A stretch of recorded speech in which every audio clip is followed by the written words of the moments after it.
बाकी 2-3 लोग मिनट पता वेट नहीं कर कहाँ सकते गायब हैं। हैं। इंटरेस्ट ही नहीं रहे सर क्लास में सब लोग।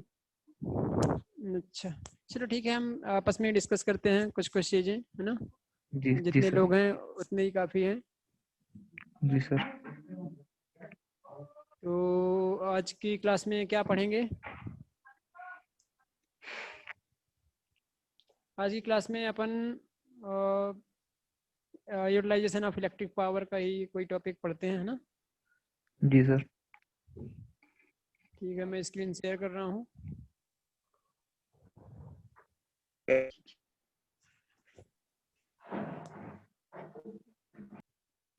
अच्छा, मैंने आप लोगों को वीडियो लेक्चर भी सेंड किया था, सभी लोगों ने देखा है प्रॉपर?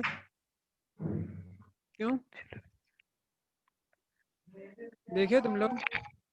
अभी थोड़ी देर पहले भी किया था, और ये इसके पहले ही मैंने उसी वीडियो को, पर आज थोड़ा सा उसको प्रॉपर क्रॉप करके मैंने डाला हूँ। जी सर।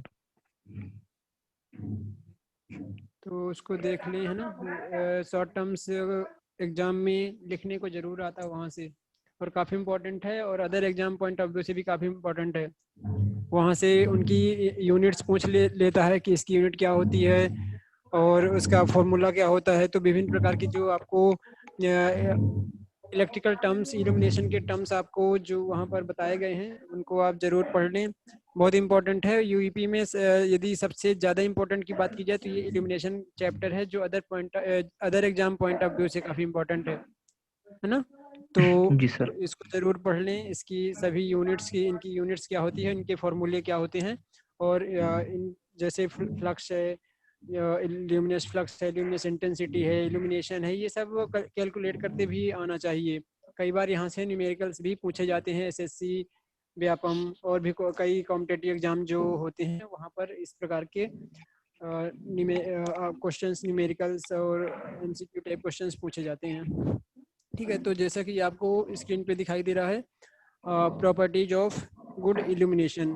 ठीक है, हम जो अच्छे इल्यूमिनेशन होते हैं उसकी प्रॉपर्टी देखेंगे कि जो इल्यूमिनेशन है उसमें क्या क्या चीज़ें होना चाहिए, या अच्छे जो इनके गुण क्या हैं, ना।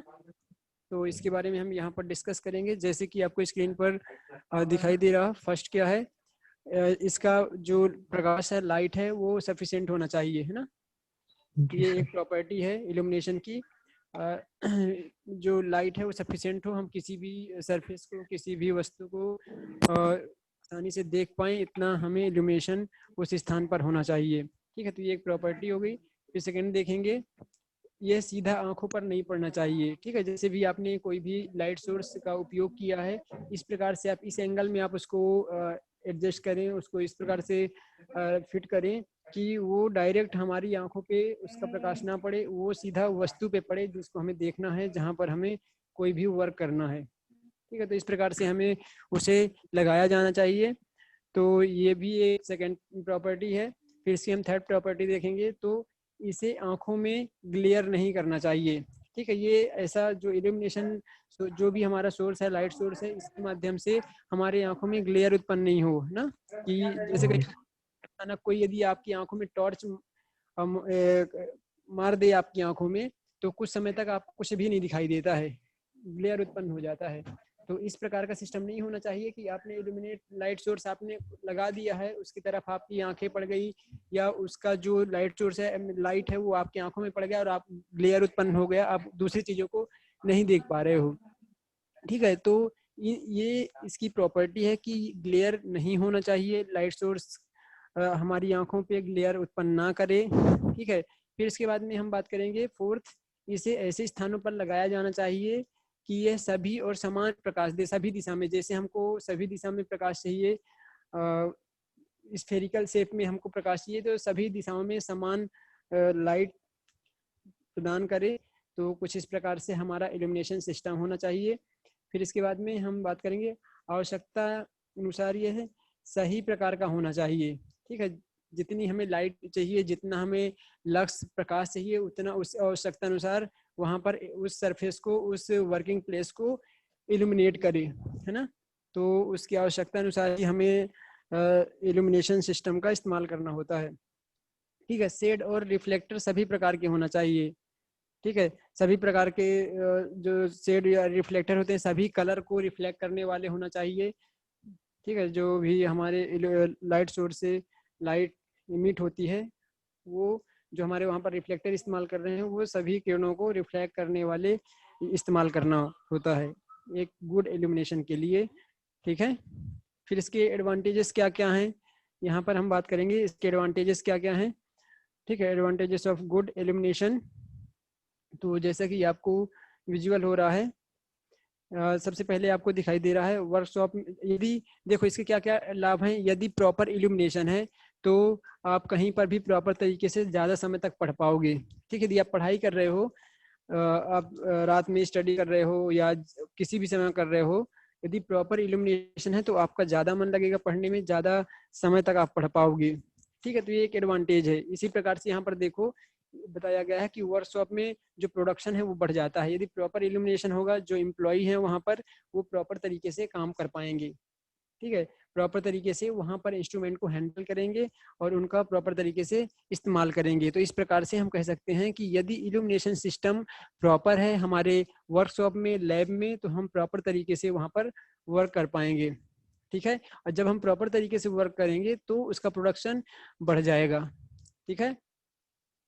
फिर इसके बाद में हम सेकंड देखेंगे इसके एडवांटेज। तो जो एक्सीडेंटल केसेस होते हैं, कई बार प्रॉपर तरीके से इल्यूमिनेट ना होने के कारण, प्रॉपर इल्यूमिनेशन नहीं होने के कारण दुर्घटनाएं होती हैं, तो वो भी कम हो जाएंगी, ठीक है, ठीक है। फिर इसके बाद में थर्ड देखेंगे, जो आपके आईज पे स्ट्रेन पड़ता है, बहुत ज़्यादा तनाव आ जाता है आँखों पे, तो इसको भी मिनिमाइज किया जा सकता है, ठीक है। तो इसी प्रकार से यहाँ पर जैसे आपका जो भी गुड्स है, जो भी आपका सामान है उसमें भी नुकसान नहीं होगा, उसको काफ़ी बेहतर तरीके से उसको आप हैंडल कर पाएंगे, ठीक है।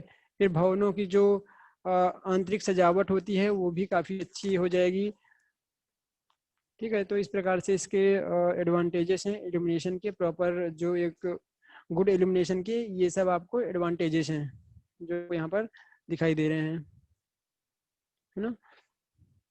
फिर इसके बाद में हम बात करेंगे type of lighting sources, types of lighting sources. तो यहाँ पर आपको लाइटिंग स्रोत के प्रकार बताए गए हैं, ठीक है। विभिन्न प्रकार के लाइटिंग सोर्सेस होते हैं, विभिन्न प्रकार से हम लाइट प्रदान करते हैं।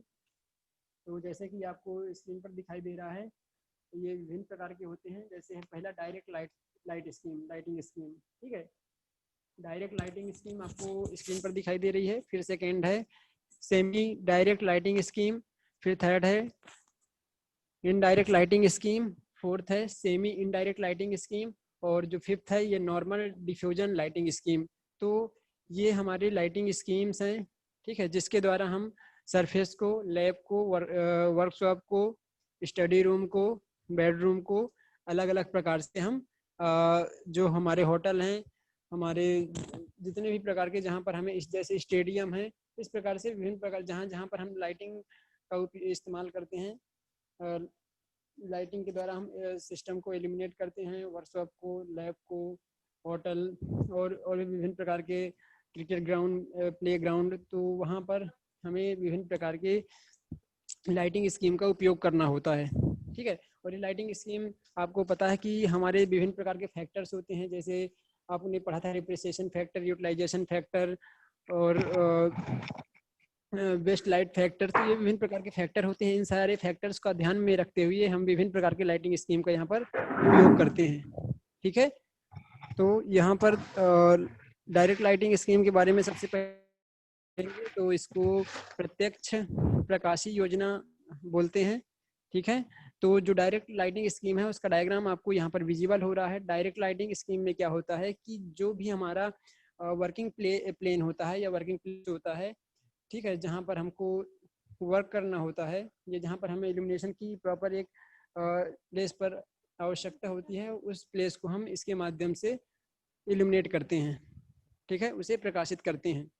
तो इसमें क्या होता है कि ये एक हॉरिजॉन्टल एक्सिस के नीचे उसके अलोंग सरफेस में प्रकाश प्रोवाइड करता है, ठीक है, कुछ इस प्रकार से आपको लाइटिंग होती है, इस प्रकार से लैंप्स का इस्तेमाल किया जाता है जो आपको क्लियर दिखाई दे रहा है। ये डायरेक्ट किसी सरफेस पर या किसी वर्किंग प्लेन पर ये लाइट प्रदान करते हैं।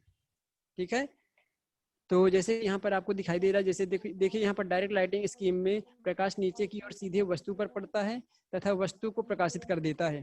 ठीक है, जिस वस्तु को हमें देखना है या जहाँ पर हम वर्क कर रहे होते हैं तो हम इसका इस्तेमाल कर लेते हैं। ठीक है, जैसे आप देखा होगा जैसे वॉच वगैरह, जो वॉच की शॉप होती है, वॉच रिपेयरिंग शॉप होती है, मोबाइल रिपेयरिंग शॉप होती है, तो आपने देखा होगा वहाँ पर डायरेक्ट फोकस किया जाता है जॉब पे, जिसको हमें रिपेयर करना होता है, डायरेक्ट हम उस पर फोकस करते हैं। तो उसके लिए हम इसी प्रकार के डायरेक्ट लाइटिंग स्कीम का ही इस्तेमाल करते हैं।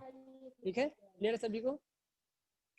जो ये लाइटिंग स्कीम है इसमें 90% जो हमारा ल्यूमिनस फ्लक्स है 90% डायरेक्ट हमको जॉब पे या हमारे वर्किंग प्लेन पे डायरेक्ट 90% हम इल्यूमिनेशन जो हमारा ल्यूमिनस फ्लक्स है 90% डायरेक्ट हम वस्तु पे देते हैं। ठीक है, 10% इसका सिर्फ इधर उधर जाता है, बाकी 90% हम सीधा वस्तु पे प्रकाश इस्तेमाल करते हैं। क्लियर है? ठीक है, इसी का वर्टिकल पोलर डायग्राम बनाया गया है। यदि आपने पोलर कर्व को पढ़ा होगा तो आपको ये पोलर कर्व यहाँ पर समझ में आएगा। ठीक है, वर्टिकल पोलर कर्व है, जो vertical polar curve direct surface पे वर्टिकली हमको सरफेस पे लाइटिंग प्रदान करता है। मैंने आपको इसका PDF प्रोवाइड किया था। जो हमारे कर्व होते हैं ये दो प्रकार के होते हैं, एक हॉरिजॉन्टल पोलर कर्व होता है और एक होता है वर्टिकल पोलर कर्व। तो हमने दो प्रकार के पोलर कर्व के बारे में डिस्कस किया था। ठीक है, तो ये उसी का ही डायग्राम बनाया गया है। ये वर्टिकली लाइट को हमको हमारे सरफेस पे प्रदान करता है, तो कुछ इसका डायग्राम इस प्रकार से बनाया जाता है। ये बहुत इंपॉर्टेंट रोल प्ले करते हैं ना, इसको आपको ध्यान में रखना है कि वर्टिकल पोलर कर्व, या आपको ये पता करना है कि किस प्रकार के लाइटिंग स्कीम में किस प्रकार का पोलर कर्व बनेगा, ये बिल्कुल ध्यान में रखना है। कोई पूछ लिया या कई बार आपके मेन कॉम्पिटिटिव एग्जाम में पूछ लिए जाते हैं, SSC और भी विभिन्न प्रकार के जो भी आपके टेक्निकल एग्जाम्स होते हैं, वहां पर यदि पूछ लिया कि डायरेक्ट लाइटिंग स्कीम के लिए किस प्रकार के पोलर कर्व का इस्तेमाल करेंगे, और इसमें ऑप्शन में आपको दे सकता है vertical polar curve, horizontal polar curve, या दोनों, या इनमें से कोई नहीं, और भी आपके ऑप्शंस हो सकते हैं। तो आपको ये चीज बिल्कुल ध्यान में रखना है। ठीक है जी सर। यह प्रकाश योजना लाइट स्कीम का सरलतम रूप है और इंस्टॉलेशन के अनुसार यह कम महंगा, मतलब सबसे सस्ता आप इसको बोल सकते हैं, है ना। ये काफी सस्ता होता है, मार्केट में अवेलेबल है। आप स्टडी लैम्प के लिए भी इसका इस्तेमाल कर सकते हैं। आपने देखा होगा स्टडी लैम्प जो होते हैं, तो ये डायरेक्ट लाइटिंग स्कीम के अंतर्गत आते हैं। ठीक है, फिर इसमें बताया गया इस प्रकार के जो लाइटिंग स्कीम है, सामान्यतः है इंडस्ट्रीज में उन स्थानों पर प्रयोग की जाती है जहां पर कार्य पर सीधे प्रकाश की आवश्यकता होती है। तो ये सारी चीज आपको यहाँ से क्लियर होगी, है ना। चलिए अपन सेकंड लाइटिंग स्कीम की ओर चलते हैं, जो कि आपको बताता है सेमी डायरेक्ट लाइटिंग स्कीम। ठीक है, अर्ध प्रत्यक्ष प्रकाशी योजना आपको यहाँ पर बताता है। इसमें क्या होता है, जो सेमी डायरेक्ट लाइटिंग स्कीम होती है, अर्ध प्रत्यक्ष प्रकाशी योजना होती है, इसमें जो ल्यूमिनस फ्लक्स है आपका, है ना, फ्लक्स लिखा हुआ है, जो ल्यूमिनस फ्लक्स है आपका, इसका 60 से लेकर 90% तक का जो प्रकाश है वो डायरेक्ट आपके वर्किंग प्लेन पर या डायरेक्ट आपके वस्तु पे पड़ता है। ठीक है, जहां पर आप वर्क कर रहे होते हैं वहां पर 60 से लेकर 90 के बीच में ल्यूमिनस फ्लक्स पड़ता है। तो इस प्रकार के जो हमारे लाइटिंग स्कीम होते हैं उसको हम सेमी डायरेक्ट लाइटिंग स्कीम के अंतर्गत रखते हैं। ठीक है, सेमी डायरेक्ट लाइटिंग स्कीम में 60 से 90% तक ल्यूमिनस फ्लक्स डायरेक्ट वस्तु पे पड़ता है। ठीक है, या वर्किंग प्लेन पे पड़ता है, या हमारे जॉब पे पड़ता है जहां पर हम वर्क कर रहे होते हैं।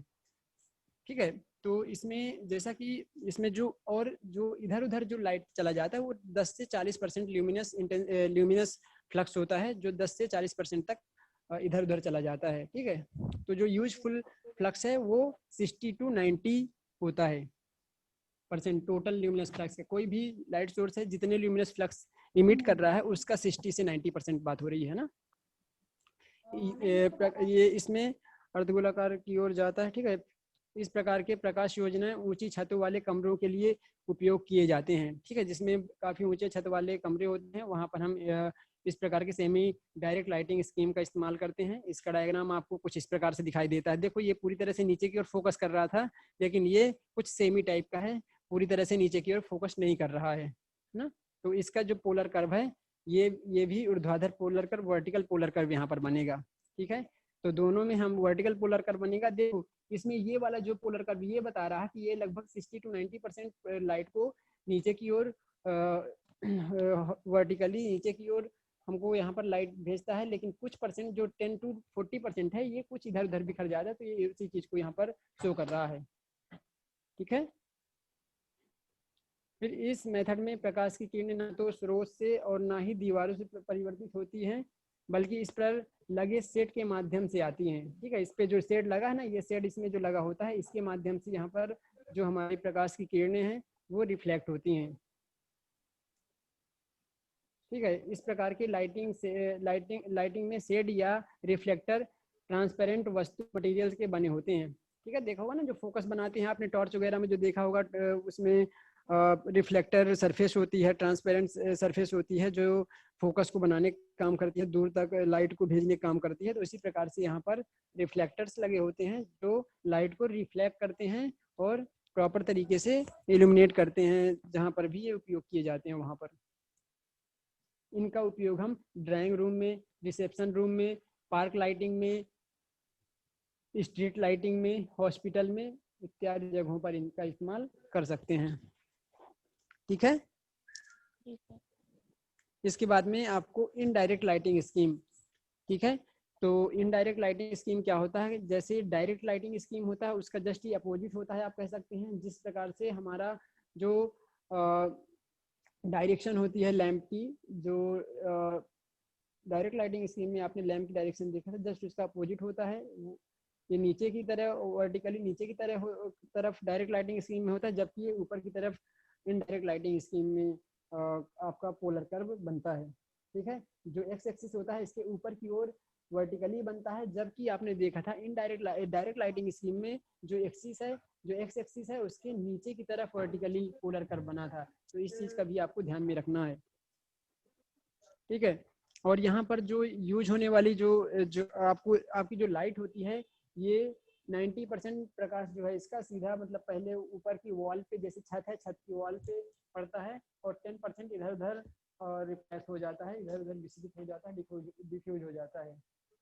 ठीक है, अब ये 90% पहले वॉल पे पड़ता है, फिर उसके बाद में जो वॉल पे 90% आपका लाइट पड़ रहा है वो फिर वॉल रिफ्लेक्ट करता है। ठीक है, इस प्रकार के जो लाइटिंग स्कीम है ये जनरली आप देखा होगा रेस्टोरेंट वगैरह में, ड्राइंग रूम में, क्लब में, सिनेमा वगैरह में इस प्रकार की लाइटिंग स्कीम का इस्तेमाल करते हैं। ठीक है, इनडायरेक्ट लाइटिंग स्कीम होती है, आप देखोगे कहीं पर आपको बल्ब दिखाई नहीं देगा, लेकिन प्रकाश आपको प्रॉपर होटल वगैरह में, ड्राइंग रूम वगैरह में ये इस तरह से दिखाई देते हैं।